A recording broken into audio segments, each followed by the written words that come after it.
Hey everybody, and welcome back to Kerbal Space Program RP-0. We are once again checking in on Probie McProbeface, the Intrepid explorer, as he's just made his transition into Mars SOI, which is around here somewhere, but still definitely very far away. And our periapsis is already 41.682 kilometers. Our current speed is 2.8 kilometers per second.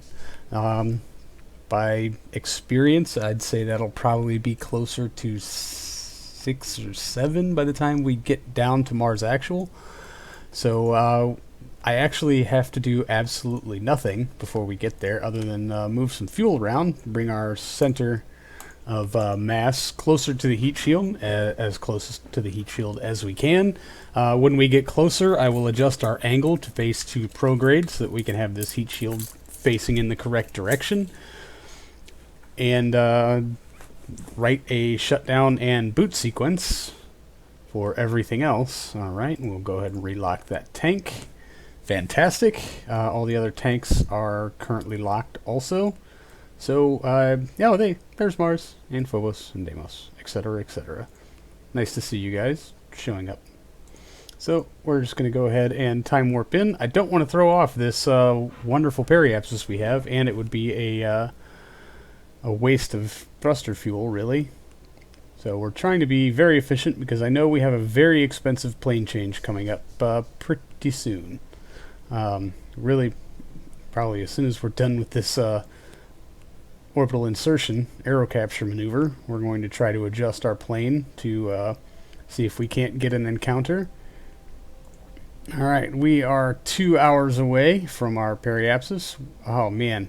If we had just been off angle, we could have flown by Deimos on our way in, and that would have been fantastic. Well, maybe not. The gravity well on these two is just so tiny and insignificant. It's actually really hard to hit. Alright, so first I'm going to write the shutdown sequence. So we've got, 2 hours, 9 minutes to go, so we'll just write it for 1 hour, 55 minutes. Gives us plenty of time. So 1 hour 55 minutes, you will deactivate this antenna and oh, come on, deactivate this antenna, and we'll just say in 2 hours 30 minutes we'll come over here. Good, it's targeting Earth. You will activate this antenna and activate this antenna. Alright, activate, activate, deactivate, deactivate. Fantastic. That's all done. We can put the flight computer away and go on ahead and bring it on home. No real point in adjusting our angle until we're actually very close. I'll try to do it when our shutdown sequence is happening. You know what, maybe I'll just take a quick save. Just in case I really screw this up. I don't want to get in this habit of like, oh, I've done so many aero captures here at Mars, it's all just like second nature now. All of them will go smoothly and successfully, which is probably not the case. Watch me deorbit this one. I'd feel absolutely horrible. There's... God, it's so bright. Alright, this should be our shutdown sequence. It is. We'll go ahead and unlock this tank and face ourselves into the prograde-ish direction. You see, it's not going to have very much of an impact on our periapsis if we do it so close. Okay, good. And our other antenna has shut down. We're going to roll a bit to get at least one whole thruster facing directly down and up so that we can adjust our angle. Oh wait, we have no roll control. Yeah, good job. Okay then, well, we at least have pitch and yaw authority, so let's get this over with, shall we?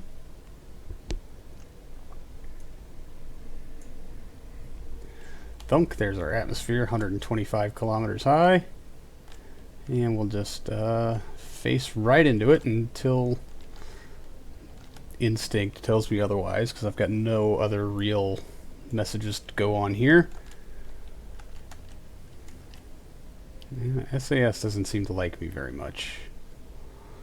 Alright, Probie. We need you to capture, please. Alright, under 100 kilometers, and the super shiny atmospheric layer disappears.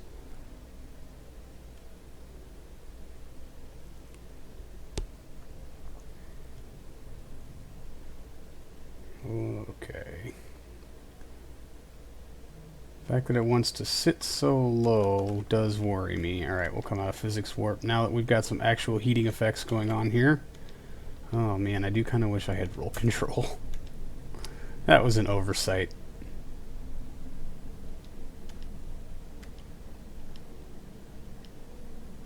I would like the resultant orbit to be fairly eccentric. Gives us a better chance of being able to adjust our inclination.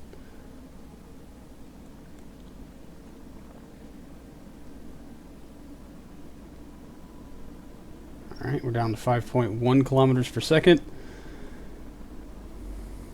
No heat warnings, nothing looking out of place. So far so good.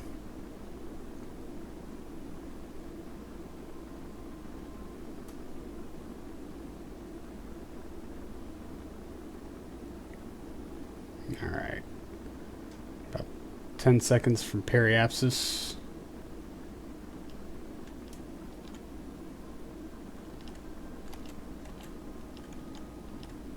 There's capture. And we're climbing.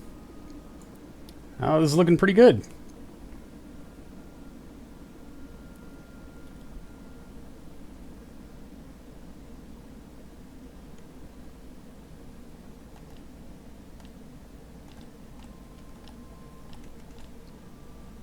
Trying to use some of this air to deflect to reduce our relative inclination here. It seems to be working a little bit, saving a couple of tenths, letting some of the atmosphere do the work for us.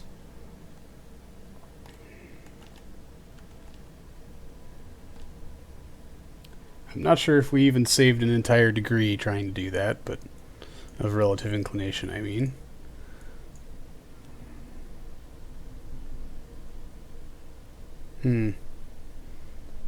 Apoapsis is already down to 13 million, which is within the orbit of Deimos. That's a bit unfortunate. 11 million. Yeah, it's getting more unfortunate by the minute.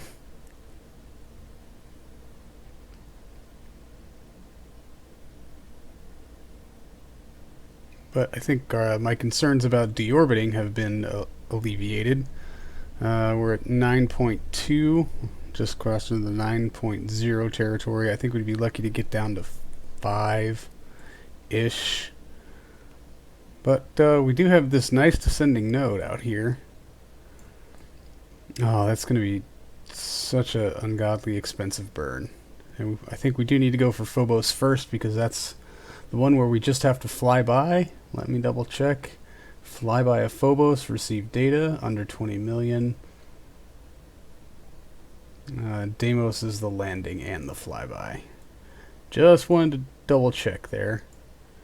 Oh man, we're down to 7 million. We're up to 60 kilometers, so we're probably going to clear the atmosphere here shortly. I'm going to go ahead and lock our tank again. And we'll just let this tumbling happen. Not really enough atmosphere to do much with this. No connection also. That's interesting. I guess we're just not close enough to anything for that Agena avionics to do anything with.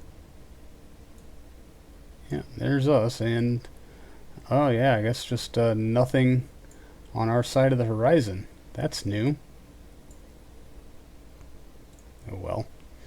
Alright, and we're getting ready to become space-worthy again.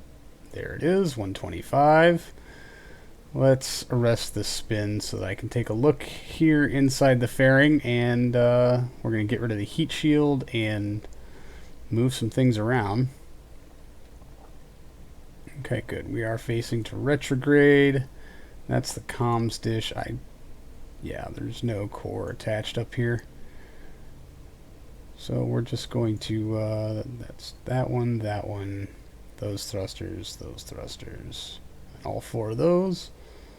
I really just don't trust the staging menu. So we're going to decouple the heat shield, and then we'll just start firing fairings off. I never reset the delay. We don't have a connection anyway. It doesn't matter. Good job. Alright, well, I guess we'll wait the 15 or so minutes until we regain contact, hopefully. In the meantime, we'll go ahead and plot this node to adjust our inclination. Let's target Phobos first. The inclination is actually a bit less. God, I wonder how expensive this is going to be. No, what?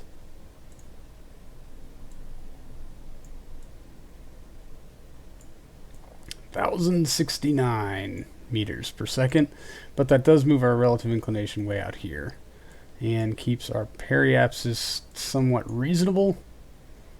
We don't have a closest approach vector, however. Did I miss it?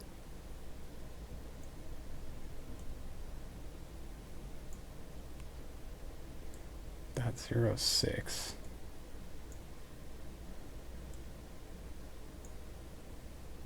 .07. Okay, other way. Oh, there it is. There's our... Oh, wow. Oh, can we nail this on one pass? How much delta V is that going to cost us, however?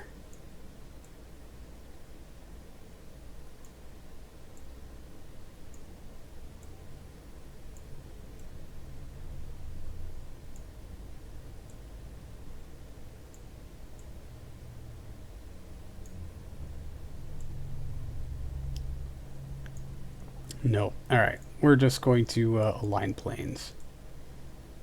What? Why do you want to do it way over there? That costs way more. Oh, Jesus. MechJeb, you're killing me, man. Descending node. Alright. Let's try this again, shall we? Sorry, I know. Node tinkering. So much fun. No, I don't want to set you as target.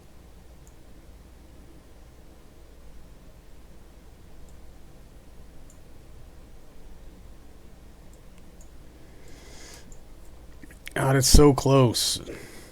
Is it worth pushing for, though? I mean, it is going to take us a kilometer per second, so it's probably worth just waiting.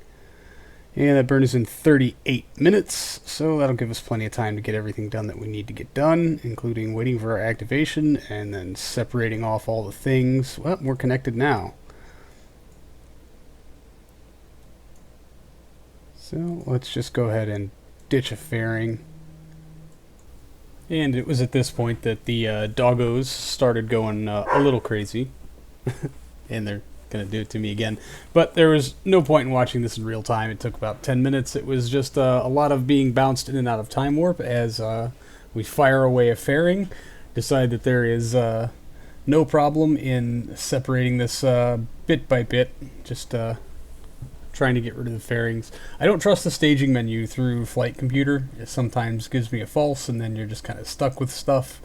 And so I just decided to go ahead and do it all manually, and that was weird. Fairing separated after it separated.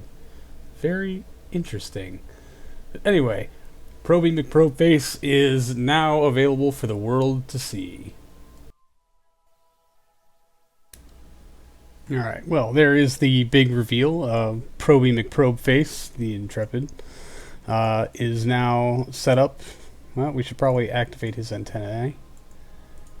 Just get him on independent comms. And activate. We'll set this target for Earth. There we go. Get him some independent comms. We don't really need you, Flight Computer. What we do need to do, however, is unlock our fuels. 1001. That's almost enough, but we've got this big tank here. Oh yeah, 3.1 kilometers per second available delta V here. Fantastic. I was just a little worried about that. I think, say our engine should still be active. The probe fuel is still locked, so we've got no real issues there. There's our harpoon guns mounted on the bottom. That's how we will be landing, more than likely anyway. Alright, so let's just go ahead and warp through a couple of minutes here and get to our node.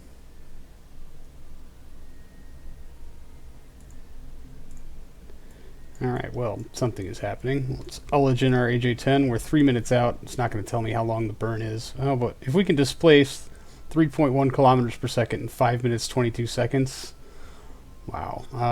Then I'd say, yeah, we probably need less than 2 minutes to do this whole burn. So we'll just hold off for a second or two. Okay, a minute 30 some odd seconds should do. Ullage it in. Ignition. It's a good light. So this burn's going to take 2 minutes 50 seconds. We started the burn at 1 minute 30. Not bad for off-the-cuff guesstimations of things. I'll take it. Yeah, let's just try to stay on node here. So no, we're not just doing the plane change. We're making a little bit of a inboard-outboard correction that will also help to raise our periapsis. Why are you fighting me on staying on this node, guy? You're supposed to be intrepid, not difficult.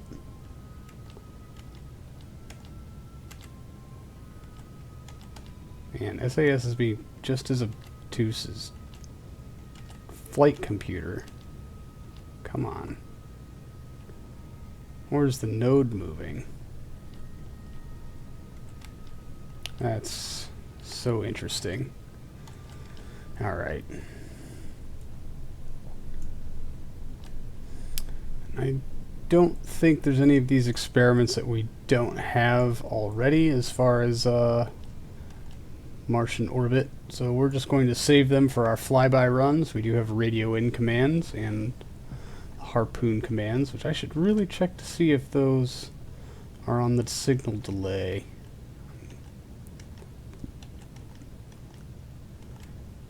I wonder if I can trigger them manually from here.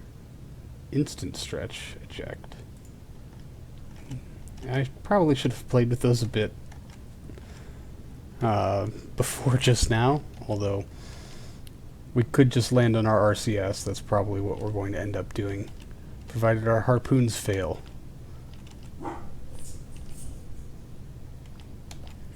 Alright. Relative inclination has fallen to 4.6 degrees. The doggos approve.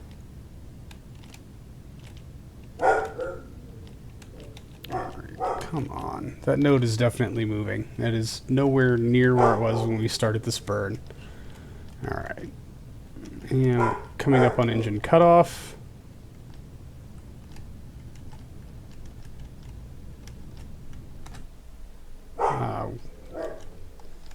Within 0.18 degree. Where are you going? Alright. Let's see if we can't just bring that down a bit more with RCS. Yep, it is continuing to fall. That is fantastic.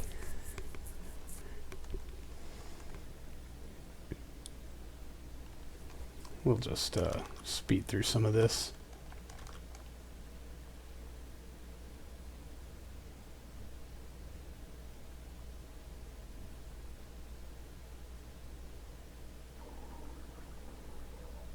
Oh, it is going up now. That was... Oops. .21. Alright, well, let's... That's not bad.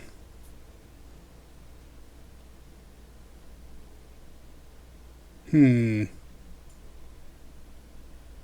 .02. That's just great. Alright. Well, we're here. Let's see what happens if we just swing past our closest approach. Whoop.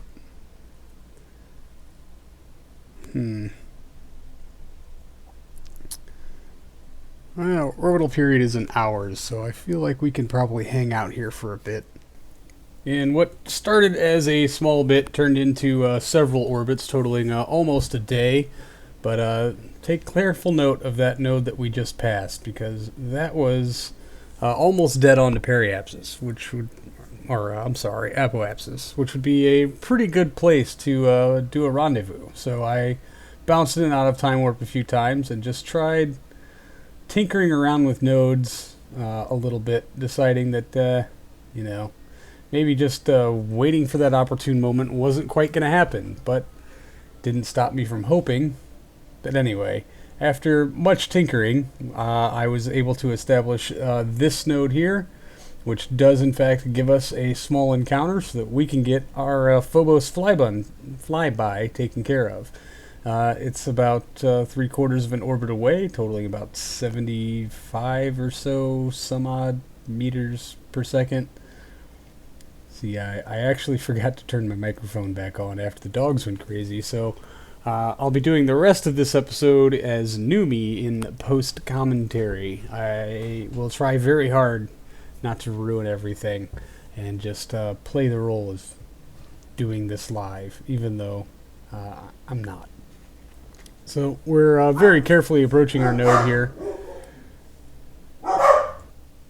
So it's about the time to get ourselves angled appropriately and firing pretty much straight down our retrograde vector, and then waiting until it's node time. And it just does not seem like it wants to stay lined up, and so I'm having definitely some navigational issues with this little guy, but we've got some time to kill, so we'll just bounce into our first what's that, 10x time warp or so. Alright, that should be good enough.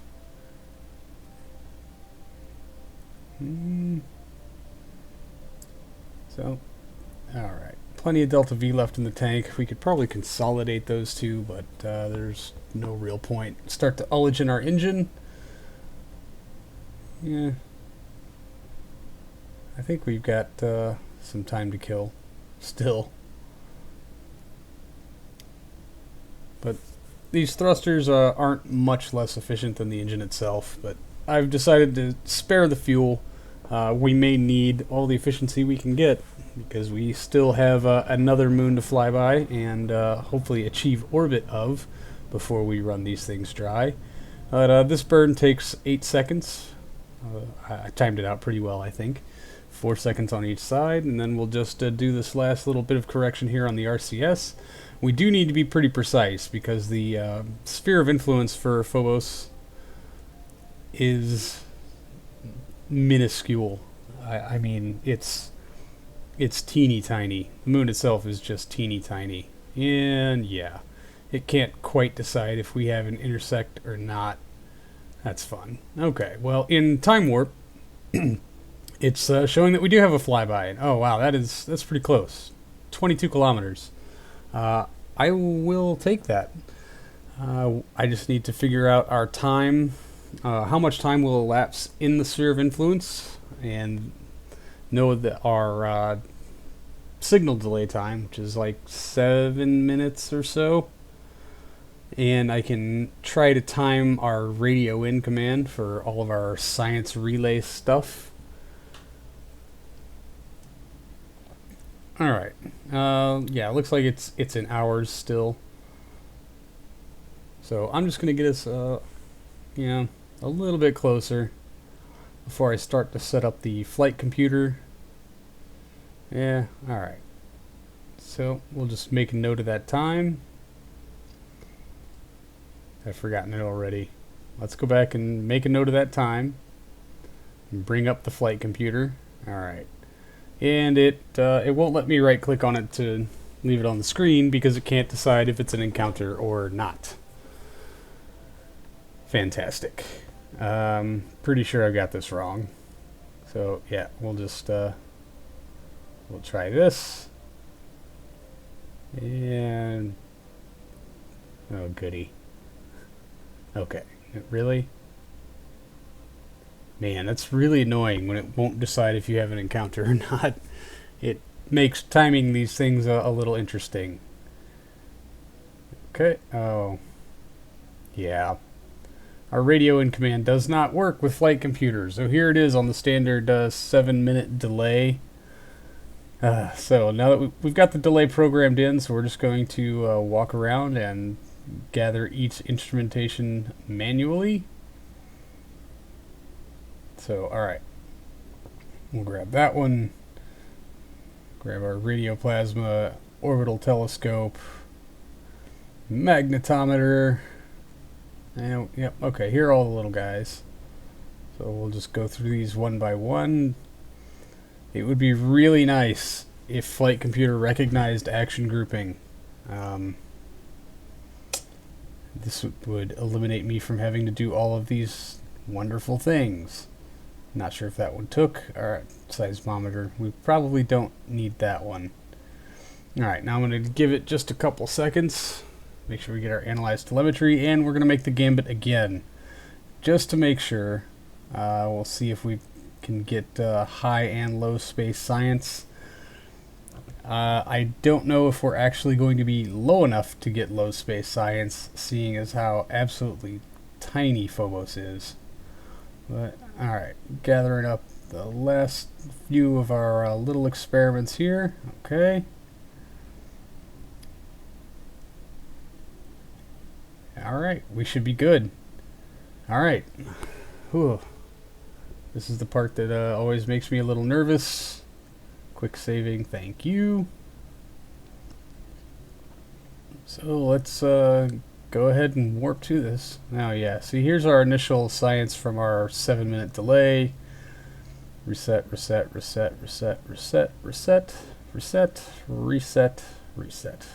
None of that yielded any science because we've done it all to death here in Mars orbit. So there's no point in getting it until we cross the sphere of influence here into Phobos. Alright, well, we are dang near almost there. That's still a pretty good intercept. I'll take it. And just double checking our time. Oh, hey, there he is. Wow. Look at that. We're not even in our sphere of influence, and there he is, the little potato. Hey, little guy. You want to be friends? Alright, well. Wow, that's really cool. Does kind of look like a captured asteroid. Maybe I should have read up on the histories here. But, man, that's really cool. That looks really awesome from this far away. Now, we've still not crossed into the sphere of influence. We're going to be on top of Phobos before we even experience any gravity from them at all. I mean, it looks like we're practically past it already. We are probably closer than that other dog was. But that is certainly screenshot worthy. That might be today's beauty shot of the day. Man, okay, we've got some of our radio ins coming in, and it's a bit too early. We are not yet in Phobos influence, so let's clear these out as quick as we can. We got to make room for the new ones. Good grief. Alright, how long do we have? Okay, we're in the sphere of influence. We got another couple minutes here, so we should be good. It's just seconds before our second wave of radio in stuff starts hitting. Huh. Alright, here it is. Let's, yeah, it feels like we're time warping. We're clearing this so quickly. But we're not. This is real time. Alright, we'll transmit that. Yep. By science added. Okay, it has not checked off the Phobos part of this contract. That is super frustrating. Alright, well, we'll radio this one in. I don't know why like, we radioed things in from Phobos, yet we're not at Phobos. This is irritating. Oh, did it just not give us credit for that? Great. Alright. Okay, and now it's not even going to transmit. It's not even attempting to radio in our science. That's fantastic. Alright, hold on. Let's check the map. Yeah, we are still very much within Phobos SOI. So any of this stuff should count. Not even attempting to radio it in. It is not transmitting, and certainly not giving us credit for any of this science stuff. You cursed potato. Alright, we're just going to save these science experiments, and we will radio them back in later, probably after I have gone to the VAB and come back. Maybe that will help reset it, because we're still not at Phobos. We hit the altitude requirement for not being at Phobos while at Phobos, and also not being at Phobos, and radioing in science from Phobos while also not at Phobos. It's like the Schrodinger's cat. Planetary encounters. Well, this is certainly interesting, and a good place to leave it for the day. So, thank you very much for hanging out, everyone. I do appreciate it, and I will see all of you in the next one. So, until then, see you later.